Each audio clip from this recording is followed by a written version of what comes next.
Why this knowledge has been so carefully hidden? The answer is simple and disturbing. A humanity conscious of its inherent magnetic power could not be controlled. People who understand how to strengthen and direct their magnetic fields become immune to manipulation. They do not become ill easily. They do not age at the normal rate. They develop capacities that defy the accepted limitations of the human condition. This is exactly why this knowledge remains restricted to the highest degrees of initiatic orders, while common humanity continues ignorant of its true energetic potential. Magnetism, considered in ancient traditions as a sacred science, was associated from early times with Egypt and Greece. Authors like Manly P. Hall mention that, in these contexts, it was understood primarily as a healing resource, and that Pythagoras would have inherited this knowledge. Hieratic texts mention the Neteru, deities of ancient Egypt, associated with the transmission of sacred knowledge to the first initiates. In later esoteric traditions, this teaching was related to the concept of Sekhem, symbolically understood as the vital force that animates matter. Over time, part of this knowledge was forgotten and taken up again in different traditions, such as among Arabs, Rosicrucians, and alchemists. In traditions linked to Egypt and transmitted by Pythagoras, there was talk of the existence of therapeutic practices based on the contemplation of geometric solids.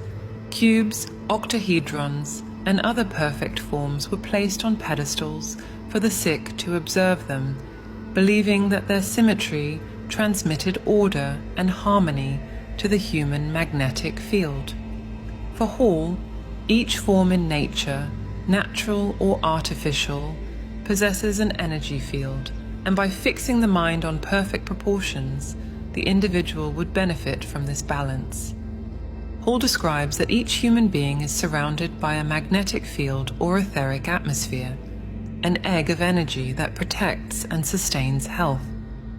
This field is fed by solar currents that enter through the top of the head, travel through the body, and are released again through the lower centers. The integrity of this flow is seen as essential for physical and moral vitality. Although esoteric traditions have associated Egyptian symbols with this process, Hall does not specifically identify the Eye of Horus as a magnetic diagram, but emphasizes the relationship between solar energy, the human body, and inner harmony. Imhotep is remembered as an architect and sage, and centuries later, he was venerated as a patron of medicine. In his reading, Hall does not describe the pyramids as magnetic machines, but sees magnetism as a universal principle present in all forms of nature, from the smallest atom to the great celestial bodies. For him, each form, natural or created by man, possesses its own magnetic field, and the contemplation of perfect proportion transmits harmony to the human being. Thus, the monumental architecture of Egypt can be interpreted, in a symbolic perspective, as an expression of proportion and subtle forces. But Hall does not affirm that the pyramids were designed to amplify magnetic fields.